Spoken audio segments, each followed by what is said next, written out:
கோயில் பணம் இருந்தது, அறநிலைத்துறையில பணம் இருந்தது, பொறுக்க முடியல.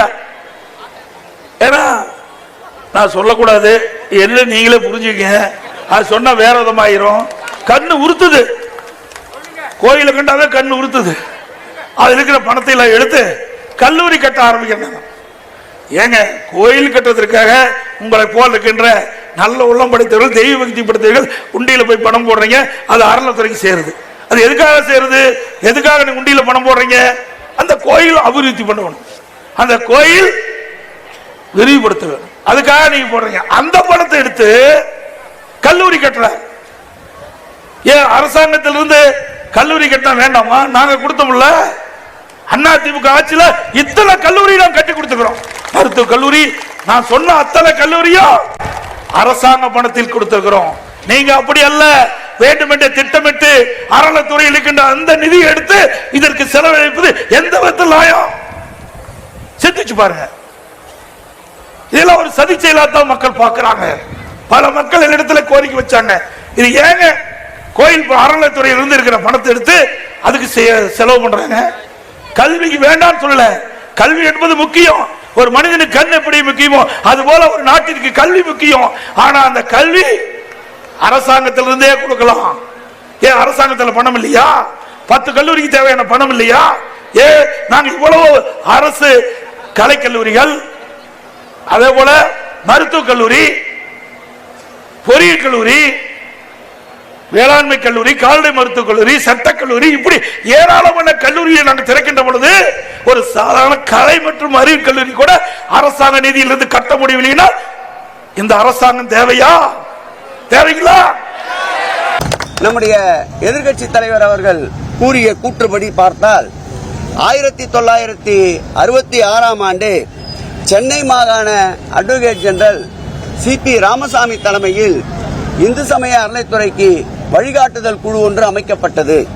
அந்த குழு தந்த அறிக்கை 1962ஆம் ஆண்டு கல்வி நிலையங்களை தோற்றுவிக்க வேண்டும் என்று அன்றைக்கு அந்த குழு தந்த அறிக்கை.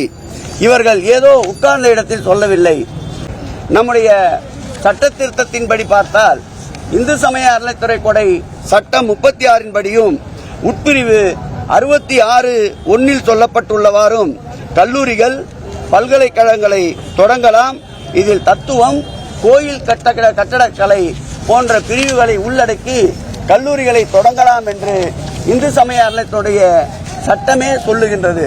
அந்த வகையில்தான் இந்த ஆட்சி ஏற்பட்ட பிறகு 4 கல்லூரிகளை புதிதாக மாண்புமிகு தமிழக முதல்வர் அவர்கள் தொடங்கி இருக்கின்றார்கள். இந்த நிலையில் இந்த ஆட்சியை குறை சொல்ல வேண்டும் என்பதற்காக, எதுவும் இந்த ஆட்சியின் மீது அவதூறு கற்பிக்க முடியவில்லை என்பதற்காக புதிதாக சேரப்போகின்ற சங்கிகளின் கூடாரம் மகிழ்ச்சி அடைய வேண்டும் என்பதற்காக நேற்றைய முன்தினம் நம்முடைய எதிர்க்கட்சி தலைவர் அவர்கள் பல பொன்னான வார்த்தைகளை உதிர்த்திருக்கின்றார். இந்து சமய அறநிலையத்துறையிலிருந்து வரக்கூடிய வருவாயை நீங்க பள்ளி கல்லூரிக்கு செலவு பண்றீங்க, இது உங்க சட்டம் சொல்றது.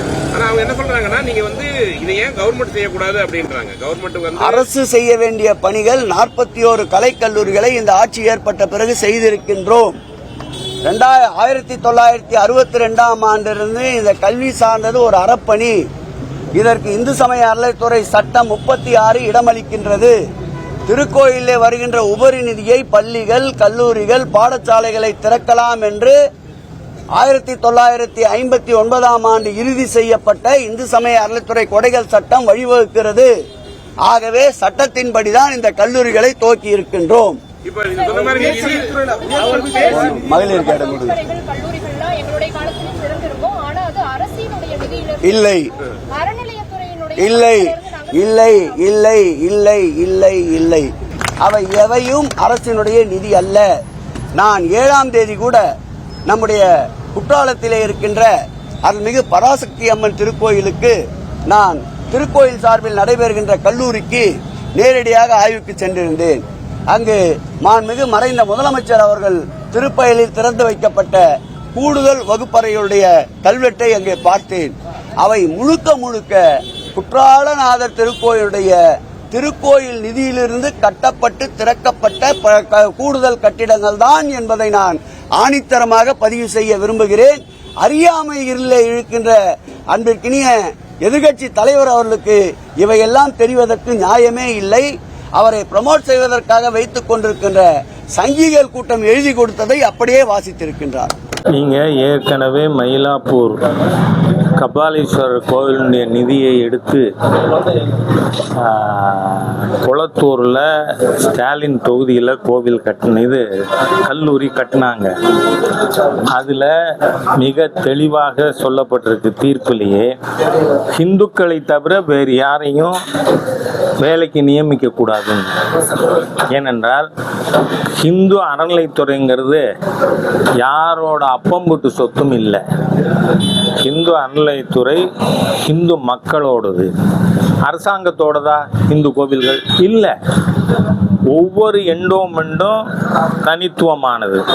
அதனால அந்த எண்டோமெண்ட் உருவாக்கும் பொழுது அறக்கட்டளை என்ன செய்யலாம் என்று இருக்கிறதோ அதைத்தான் செய்யலாம். அதனால தான் குளத்தூருக்கு நாங்கள் செலவு பண்ணிட்டோம் அப்படிங்கிறதுனால அனுமதி கொடுன்னு கேட்டாங்க.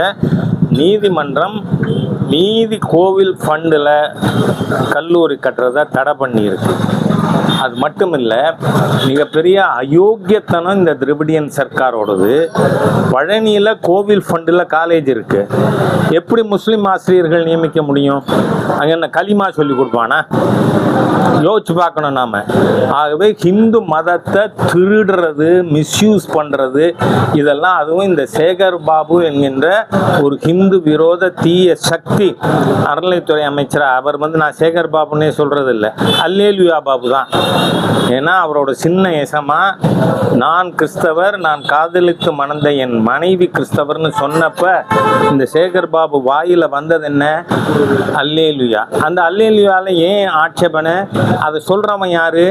4 மாவடி மோகன் சி லாசரஸ். 4 மாவடி மோகன் சி லாசரஸ் நம்ம கும்பகோணத்தை பத்தி என்ன பேசியிருக்கான்? கும்பகோணத்தில் பாருங்கள் எத்தனை சாத்தானின் கூடங்கள், காஞ்சிபுரத்தில் பாருங்கள் எத்தனை சாத்தானின் கூடங்கள். நான் கேட்கிறேன், இந்த ஹிந்து விரோத தீய அரசு ஸ்டாலின் அரசாங்கம் இன்னி வரை மோகன் சி லாசரஸை ஏன் கைது பண்ணல? அப்படின்னா நீங்க அவன் சொல்றதோட உடன்படுகிறீர்கள். அதனாலதான் இந்த அல்லேலியா பாபு ஹிந்து மத விரோதமா அந்த கோஷத்தை போட்டாரு. அதனால கோவில் பணத்துல கல்லூரிகள் கட்டுவது கோவில் வேலை இல்லை. Every endowment is separate entity. அதனால ஒவ்வொரு கோவிலுக்கான அறக்கட்டளையில் வேத பாடசாலை இருக்கணும்னா வேத பாடசாலை இருக்கணும், தேவாரம் திருவாசகம் சொல்லி கொடுக்கணும்னா தேவாரம் திருவாசகம் சொல்லி கொடுக்கணும். அது செய்யாம அந்த ஃபண்டில் உயர்கல்வித்துறை அமைச்சர் பண்ண வேண்டிய வேலையை நீ யார் பண்றது? ஆகவே இதெல்லாம் ஹிந்து விரோத அராஜக செயல். அதனால இதில் பாரதிய ஜனதா கட்சிக்கு உடன்பாடு இல்லை. பிளே ஸ்டோர் மற்றும் ஆப் ஸ்டோரில் இருந்து பாலிமர் செயலியை QR கோடு மூலம் பதிவிறக்கம் செய்யுங்கள். செய்திகளை உடனுக்குடன் பெறுங்கள்.